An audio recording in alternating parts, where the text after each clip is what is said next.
हिंदुस्तान में लोकतंत्र पर आक्रमण हो रहा है। We're facing an attack on the basic structure of Indian democracy. గత కొన్ని రోజులుగా కాంగ్రెస్ నేత రాహుల్ గాంధీ భారతదేశంలో ప్రజాస్వామ్యంపై దాడి జరుగుతుందని చెప్పుకొస్తున్నారు. ఈ మాట కాంగ్రెస్ వారి నుంచి రావడం చాలా హాస్యాస్పదంగా ఉంది. ఏ రాష్ట్రంలోనైనా కాంగ్రెస్ గెలిస్తే ప్రజాస్వామ్యం గెలిచిందని అంటారు. सबसे पहले ये कर्नाटक की जनता की जीत है।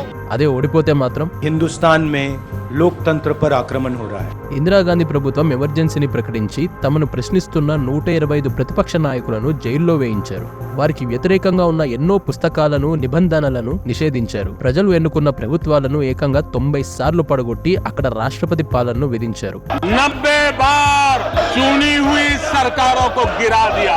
కాంగ్రెస్ ప్రభుత్వం ప్రజలను, ప్రజాస్వామ్యాన్ని దుర్వినియోగం చేస్తూ ఎన్నో మోసాలు, స్కామ్లు, దాడులు చేశారు. ఇన్ని తప్పులు చేసిన కాంగ్రెస్ నేతలు ఎలాంటి సంకోచం లేకుండా బయట చెప్పే మాట, हिंदुस्तान में लोकतंत्र पर आक्रमण हो रहा है।